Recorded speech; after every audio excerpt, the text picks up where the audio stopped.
this week I'm going to introduce you to this really lovely Mayhew saddle. You'll have heard me mention about Mayhew saddles before, and certainly anybody with any knowledge of size saddles will know that Mayhew is one of the three most well-known saddle manufacturers from days of old. They're certainly responsible for many pioneering features of saddles, and some of their features are still used in even the modern day saddles that are made nowadays. So just to tell you a little bit about, first of all, the company Mayhew, then I'll also explain why I've chosen this particular saddle as a real favourite of mine. But as far as the history of Mayhew is concerned, they were established in the 1880s by Frederick William Mayhew, and they were based in Seymour Street in London. And right from the beginning, Mr. Mayhew was very keen to introduce his own ideas. Not all of them succeeded, some of them fell by the wayside, but some of the features which the Mayhew are particularly well known for, I'm going to show you on this saddle. So the big triangular pommels that you can see on here, so for those of you less familiar with side saddles, you'll see we've got the fixed head pommel, which is this one. Again, lovely big broad pommel there, and then we have the leaping head, which is not fixed to the saddle but can alter its position. This has got a particularly nice curve on it and would give a rider a lot of support over a jump.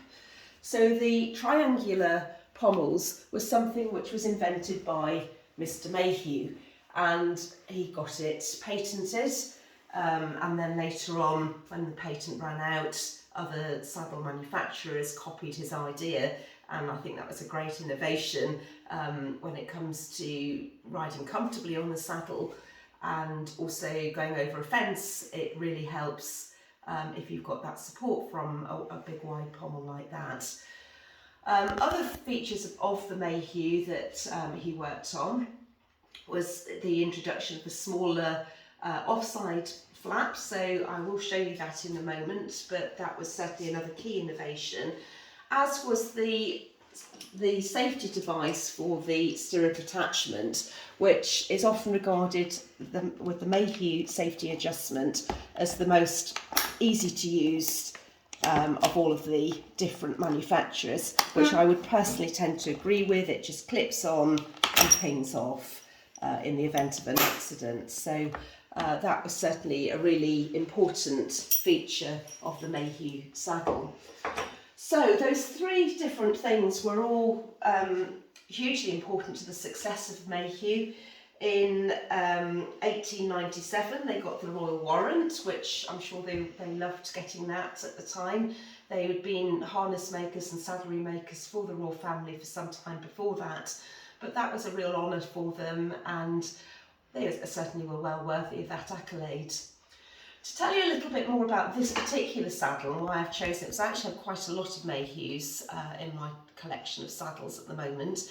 But this saddle I just think is a particularly exquisite one. It would be what I'd call a real top-end saddle. It has actually been beautifully restored, and you'll see that the leatherwork is absolutely immaculate. It's a lovely cigar brown colour. Everything matches. So if we look under the flaps, it's all, again, absolutely beautiful, great stitching, but the leather work is just in pristine order. It's got a lovely doeskin seat. As I always say with all the saddles, I really like to see a nice flat seat when viewed from front to back with only a very, very marginal gradient on it. That certainly ticks that box. We'll have a little look at this saddle also from behind. If we can just turn that round, and you'll see that it has got a very nice wide gullet to it and plenty of bearing surface to go on the horse. So for those of you not perhaps familiar with the term, the gullet would be this section of the saddle, so there's plenty of clearance for the horse's spine. And as I say, really nice flocking on both sides, with more on the near side than on the off side. So you'll see that there's a little bit of a gradient down to the right there to support the rider's right thigh and keep them in the right position on the saddle.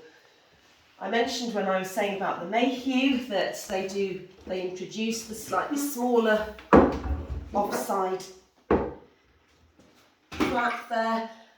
So you can see that we could get smaller panels and saddle flaps than this one, but it's still really, really nice and neat and would show the horse off well.